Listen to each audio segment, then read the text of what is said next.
क्या कभी आपने सोचा है, जो प्लेन आसमान में उड़ रहा होता है वो अचानक नीचे क्यों गिर पड़ता है? एक बटन, या एक गलती, या एक लापरवाही, और 260 जिंदगियां खत्म। जी हाँ दोस्तों, हम बात करते हैं भारत के इतिहास की सबसे दर्दनाक विमान घटनाओं में से एक, अहमदाबाद एयर इंडिया की। हादसे का वो दिन 12 जून 2025।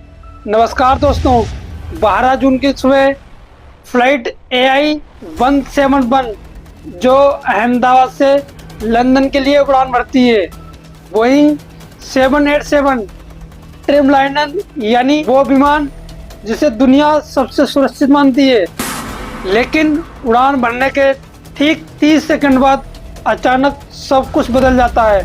विमान जमीन पर गिरा, और गिरा भी ऐसे कि हॉस्टल को चीरते हुए जलती हुई कब्र में तब्दील हो गया। 241 यात्री, 19 जमीन पर। कुल जिंदगियां 260 एक क्षण मिनट में ही खत्म हो गई। हादसे के पीछे असली कहानी क्या थी? अब सवाल ये उठता है, क्या उस दिन हुआ था जो इतना बड़ा हादसा हो गया? रिपोर्ट कहती है कि टेक ऑफ के ठीक बाद दोनों इंजनों की जो फ्यूल सप्लायर होते हैं, जो स्विच होते हैं, जो कंट्रोल होते हैं, वो खुद ब खुद रनआउट से कटआउट में चले गए। मतलब इंजन को ईंधन ना मिलने की वजह से, सप्लायर ना होने की वजह से विमान जमीन की ओर जा गिरा।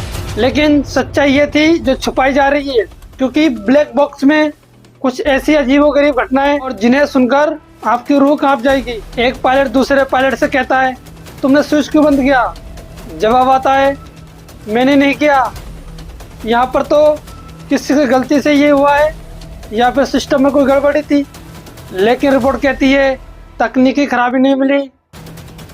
तो ऐसा क्या हुआ? क्या ये मानवीय भूल थी या कुछ और? विमान ने आखिरी सांसें कैसे ली? इंजन के बंद होते ही RAT यानी रेम एयर टर्बाइन एक्टिव हुआ। ये एक तरह की छोटी पंखी होती है जो विमान को कम से कम बिजली और हाइड्रोलिक सपोर्ट देती है। इसी वजह से विमान कुछ सेकंड हवा में रहा। उसके बाद एक इंजन ने काम करना बंद कर दिया और प्लेन का संतुलन बिगड़ गया। और उसके बाद जो हुआ बस चर्चा करने के लायक था, क्योंकि राजीव गांधी हॉस्टल की इमारत को चीरते हुए, जहां पर छात्र, शिक्षक, स्थानीय लोग, सब कुछ खत्म हो गया। कुछ नहीं बचा, सिर्फ जलती हुई लाशें और मलबे का ढेर ही बाकी रह गया। जिस माँ ने अपने बेटे को पढ़ने के लिए लंदन भेजा था, उसी बॉडी बैग में उसका चेहरा तक नसीब नहीं हुआ। सारा परिवार हंसती खेलती स्थितियों में, हंसते खेलते परिवार में एक काल्पनिक घटना को लेकर इतिहास के पन्नों में जुड़ गया। अब सवाल ये उठता है कि इतने बड़े हादसे के पीछे जिम्मेदार कौन था? एयरलाइन या पायलट? कुछ विदेशी पायलटों का कहना है, रिपोर्ट के मुताबिक, कि पायलटों ने गलती से फ्यूल स्विच ऑफ कर दिया। लेकिन भारत के पायलटों ने इस आरोप को घिनौना और झूठा बताया। उन्होंने कहा, ब्लैक बॉक्स की आवाजें बताती हैं। उससे पायलट भी हैरान था। अगर पायलट ने गलती किया होता या उससे गलती हुआ होता तो वो कबूलता, लेकिन उसने कहा मैंने नहीं किया।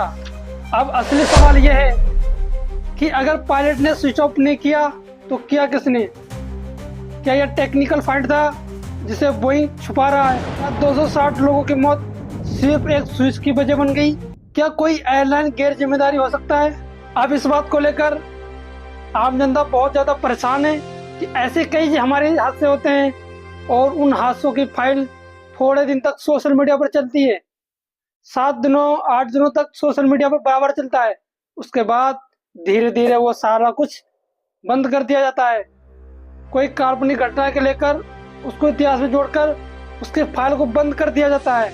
ये होता है भारत में। ऐसे ही जनता को कभी न्याय नहीं मिलता है। लेकिन राजस्थान के पूर्व मुख्यमंत्री अशोक गहलोत ने न्याय दिलाने की मांग की है, पर अभी तक ना एयर इंडिया ने माफी मांगी है, ना बोइंग ने कोई सफाई दी है, न सरकार ने कोई बड़ा कदम उठाया। कब तक हम लोग चुप रहेंगे? हर बार हादसा होता है, रिपोर्ट आती है, फिर राजनीतिक होती है, उसके बाद सब भूल जाते हैं। और इस बार जवाब चाहिए, और जब तक सच्चाई सामने नहीं आती हम ऐसे ही जवाब उठाते रहेंगे, हम ऐसे ही सवाल पूछते रहेंगे। ये एक सिस्टम की लापरवाही थी।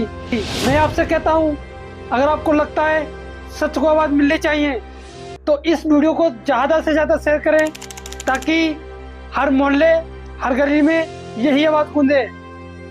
कौन जिम्मेदार था अहमदाबाद हादसे का?